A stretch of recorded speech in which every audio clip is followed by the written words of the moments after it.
તો બધા મજામાં વેલકમ ટુ માય ચેનલ ચર્ચામાં મિત્રો જય કરી છે એમાં માટે બધાને તો મિત્રો આજે તો કંઈક બેને અલગ જ રેસીપી બનાવી છે જેનું નામ પણ નથી ખબર અને તે મને કહેતા પણ નથી જો અમને કહું તો અમે યુટ્યુબ વાળાને કહીએ કે યુટ્યુબ ફેમિલી કે આ નામ છે આનું તો કે નહીં આપણે કેવું જ નથી તો તમને લોકોને ખબર હોય તો જરૂરથી કોમેન્ટમાં લખજો અને શું છે તેમાં તમને બેન રિપ્લાયમાં કહેશે તો તમે વિડીયોમાં કન્ટિન્યુ રહેજો પૂરેપૂરો વિડીયો જોજો શું છે તે તમને ખબર પડે તો જરૂરથી કોમેન્ટમાં લખજો અને જો હજી સુધી તમે ચેનલમાં નવા હોય તો સબસ્ક્રાઇબ કરી દેજો બેલ આઇકનને જરૂરથી ક્લિક કરજો અને વિડીયોને એક લાઈક દઈ દેજો આજે આપણે બનાવવાનું છે તે છે આપણે કે મેંદાના લોટમાંથી આપણે બનાવવાના છે મીઠાઈ તે કઈ રીતના બનાવે તે હું તમને બતાવું છું જે ગુલાબ જાંબુને ફુલાવી દે તેવી 100% તમને ગેરંટી સાથે બતાવું છું કે કેમ કે આ મીઠાઈ ખાશે એટલે ગુલાબ જાંબુ ફૂલી જાય છે તેવી મીઠાઈ બને છે તેના માટે થઈને મેં 1 કપ છે તે મેંદો લીધો છે તેને આપણે નાખી દઈએ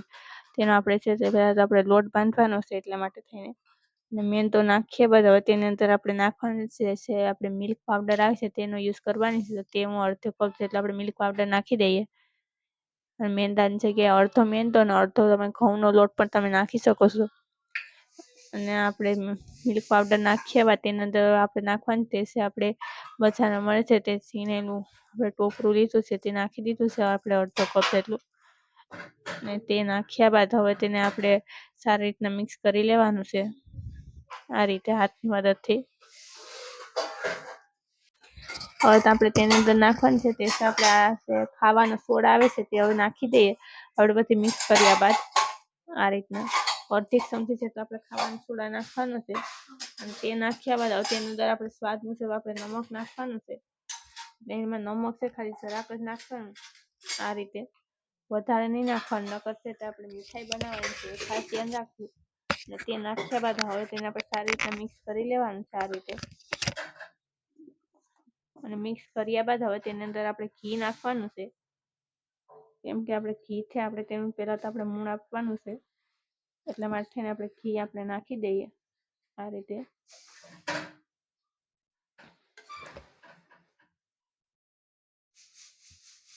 આપણે પહેલાં તો આપણે 1.5 ચમચી જેટલું આપણે ઘી નાખ્યું છે હવે તેને આપણે મિક્સ કરી લઈએ તો છતાં આપણને એવું લાગે તો આપણે નાખવાનું નકર વધારે ઘી નથી નાખવાની જરૂર હવે તમે જોઈ શકો છો કે આપણે ઘી છે નાખ્યા બાદ તેને સારી રીતના મિક્સ કરી દીધું છે આ રીતના લોટમાં એટલે આપણે જો તમે આ રીતના કરશો એટલે છે તે મુઠ્ઠી એ વારો એટલે છે તે લોટ ભેગો થઈ જાય એટલે પરફેક્ટ આપણે તેનું મૂળ છે તે દેવાઈ ગયું હોય છે મીઠાઈ માટેનું હવે તેની અંદર આપણે છે દૂધથી આપણે તેનો લોટ બાંધવાનો છે એક સાથે બધી દૂધ નથી નાખી દેવાનું થોડું થોડું કરીને દૂધ નાખતું જવાનું છે અને લોટ બાંધતો જવાનો છે કેમ કે એક સાથે નાખી દે તો તે છે તે ઢીલો થઈ જાય છે લોટ આપણે લોટ ઢીલોય નથી બાંધવાનો કે બહુ કઠણ નથી બાંધવાનો મીડિયમ જ બાંધવાનો છે એટલા માટે થઈને આ રીતના આપણે બાંધી લઈએ લોટને કેમ કે આપણે જો આ રીતના તમે બનાવશો એટલે પરફેક્ટ છે તો આપણી મીઠાઈ બને છે અને ગુલાબ જાંબુને ફુલાવી દે તેવી જ આપણી મીઠાઈ બને છે એટલા માટે ખાસ ધ્યાન રાખવું આ જ રીતના બનાવશો તો એકદમ સોફ્ટ અને જારીદાર જ આપણી મીઠાઈ બને છે અને કોઈ પણ એક વખત ખાશે એટલે વારંવાર છે તે આ જ રીતની તે મીઠાઈ બનાવીને ખાવાનું બનાવશે અને ખાશે એક સાથે દૂધ ના નાખી દેવી જેથી કરીને આપણો લોટ છે તે સારી રીતના મથાઈ જશે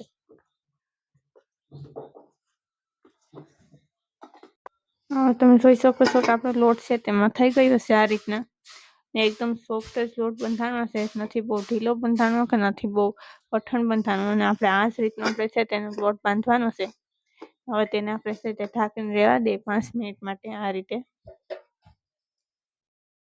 હવે 5 મિનિટ થઈ ગઈ છે અને તમે જોઈ શકો છો કે આપણો લોટ છે તે સારી રીતના કોણમાં આવી ગયો છે આ રીતે હવે તેને આપણે ફરી આપણે 2 મિનિટ માટે મથી લઈએ હા આપણે તેને આ રીતના આપણે મથી લેવાનું છે આ રીતે મથ્યા બાદ હવે તેની અંદરથી આપણે છે તે મોટું એક લુવો વારવાનું છે પહેલાં તો આ રીતના લઈ અને તેનો આપણે લુવો વારી લઈએ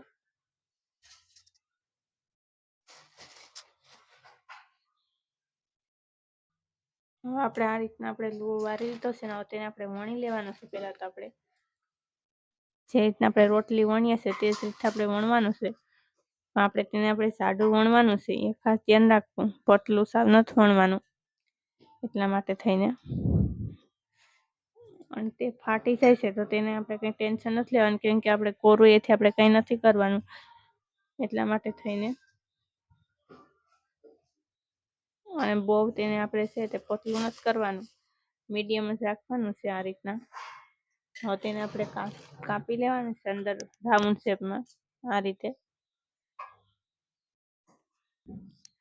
આ રીતના આપણે રાઉન્ડ શેપ આપવાનો છે. તમે જે સાઈઝની તમે મીઠાઈ બનાવવા માંગતા હોય તે સાઈઝથી તમે રાઉન્ડ શેપ આપી શકો છો.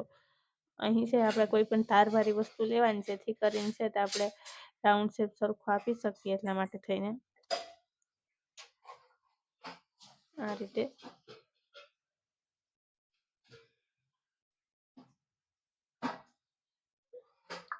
તેને આપણે આ રીતના આપણે કાઢી લેવાનું છે સાઈડમાં.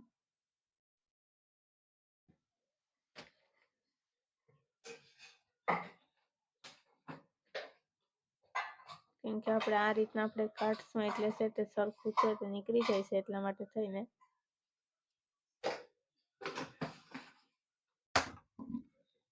અને આ રીતના જ આપણે છે તે બધી મીઠાઈને બનાવી લેવાની છે. એક સરખી જ બને છે આ રીતના આપણે કરીએ એટલે. આ ટાઈપની બનાવવાની છે, આ સાઈઝની. હવે તેને આપણે એક પ્લેટમાં કાઢી લેવાની છે આ રીતે. અને આ રીતના આપણે બીજી પણ આપણે બનાવી લઈએ મીઠાઈ. હવે તમે જોઈ શકો છો કે આપણે આ રીતના આપણે રાઉન્ડ શેપ આપી દીધા છે, અને આપણે આ રીતના આ સાઈઝથી જ આપણે છે આપણે વારી દીધા છે. આપણે લોટમાંથી જે આપણે મેંદાના લોટમાંથી આપણે મીઠાઈ બનાવવાની છે તેનો આકાર પ્રમાણે.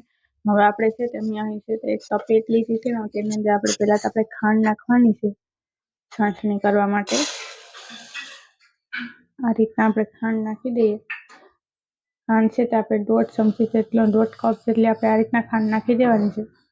અને ખાંડ તમે જે કપથી ખાંડ નાખો છો તે જ કપથી આપણે તેની અંદર આપણે પાણી નાખવાનું છે, આ રીતના. આ રીતના આપણે જેટલી ખાંડ હોય છે તેટલું જ આપણે પાણી નાખવું. હવે તેને આપણે છે તે ગરમ થવા દઈએ. કેમકે આપણે તેને ગરમ થવા દઈશું એટલે છે તે ચાસણી થઈ જશે, પણ ચાસણી આપણે તેને બહુ નથી થવા દેવાની. ખાસ ધ્યાન રાખવાનું છે, કેમ કે ચાસણી વધારે થઈ જાય છે તો પણ છે તે આપણે મીઠાઈ છે તે પરફેક્ટ નથી બનતી. એટલા માટે ચાસણી આપણે છે તે બરોબર થવા દેવાની છે, એ ખાસ ધ્યાન રાખવું. જેવી થાય અને તમે કન્ટિન્યુ રહેજો કેવી થવા દેવાની છે તે હું તમને બતાવવાની જ છું, એટલા માટે થઈને. હવે આપણે તેની અંદર આપણે કલર નાખવાનો છે.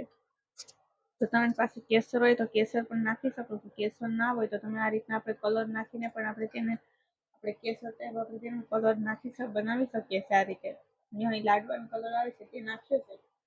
તે નાખ્યા બાદ હવે તેની અંદર આપણે છે તે આપણે એલચી પાવડર આવે છે તે કરેલો છે તે આપણે નાખી દઈએ આ રીતે. હવે તેને આપણે 2 થી 3 વખત આપણે તેને હલાવશું, જેથી કરીને એલચી છે પાવડર તે સારી રીતના મિક્સ થઈ જાય. હવે આપણે તેની અંદર જ્યાં સુધી ખાંડ છે તે ના ઓગળે ત્યાં સુધી તેને આપણે હલાવવાનું છે આ રીતે. ખાંડ ઓગળી જાય એટલે આપણે તેને બહુ નથી થવા દેવાની ચાસણી. આપણે આ રીતના આપણે હાથમાં લેવાની છે. જો તેલના જેવી થઈ જાય ચાસણી એટલે થઈ જશે. પછી તો આપણે છે આપણે ખાંડ ઓગળી નથી, હાવ ખાંડ ઓગળી જશે એટલે છે તેની અંદર આપણે તેલ જેવી ચાસણી થવા માંડે ત્યાં સુધી થવા દેવાની છે.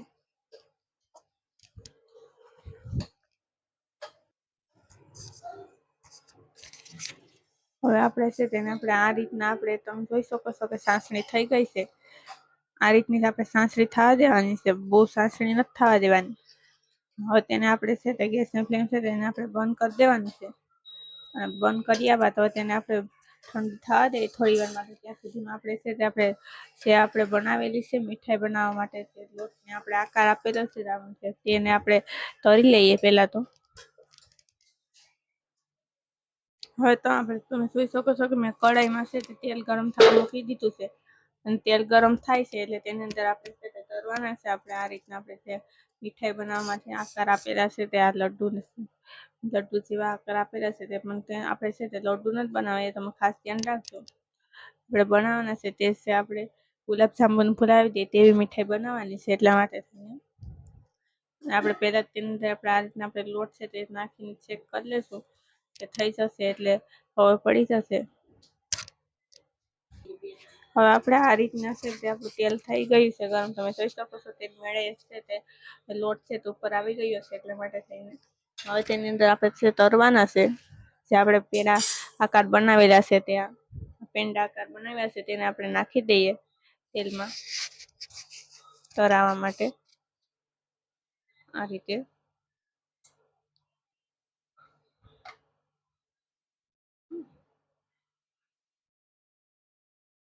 હવે તેને આપણે હલાવતા રહેવાનું છે, થોડી વાર માટે થવા દેવાનું છે, પછી હલાવવાનું છે તેને આપણે.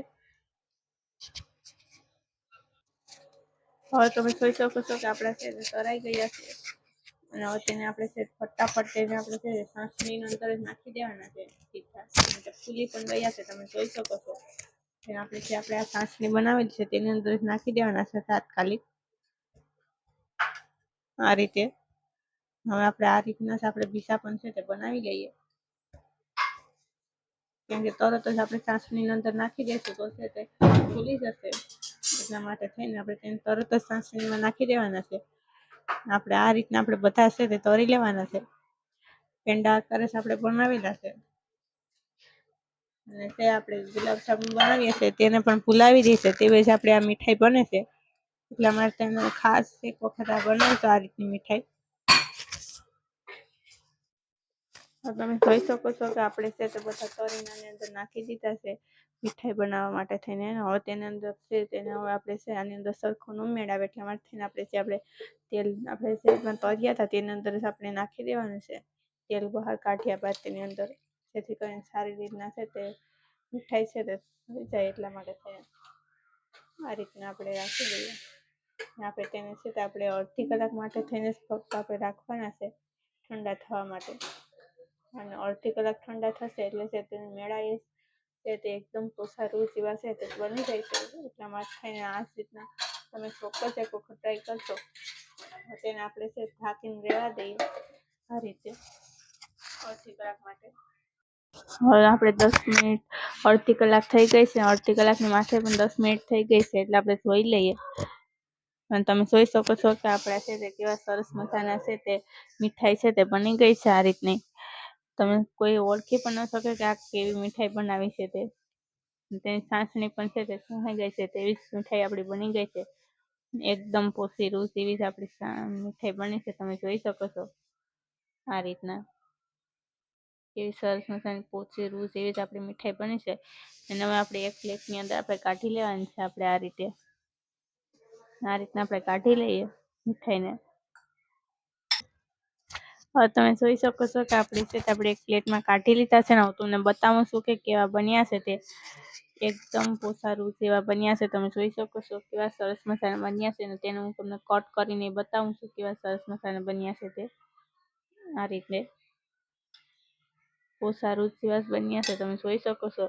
અંદરથી પણ એકદમ જારીદાર જ બન્યા છે ને ફૂલી ગયા છે. તમે પેલા પણ જોયું હશે કે જે રીતના આપણે પેલા લોટ બાંધીને તેને આપણે પેંડા આકાર આપણે બનાવીએ તો ત્યારે છે કેવા હતા અને અત્યારે છે તે આપણે તરીને તેને અંદર નાખ્યા છે સાસરીમાં ત્યાંથી કેવા થઈ ગયા છે ફૂલીને, અને કેવા ટેસ્ટી પણ એટલા બને છે કે તમે એક વખત આ રીતના બનાવશો એટલે છે તમે ગુલાબજામુનને તો 100% ગેરંટી સાથે તમને કહું છું કે ભૂલી જશો તેવા જ આપણે આ મીઠાઈ છે તે બને છે. એટલા માટે થઈને તમે ચોક્કસ એક વખત ટ્રાય કરશો. નવા હોય તો વિડીયોને સબસ્ક્રાઈબ કરી દેશો, લાઈક કરી દેશો, શેર કરી દેશો અને કોમેન્ટમાં બતાવશો તમને આ વિડીયો કેવો લાગે છે.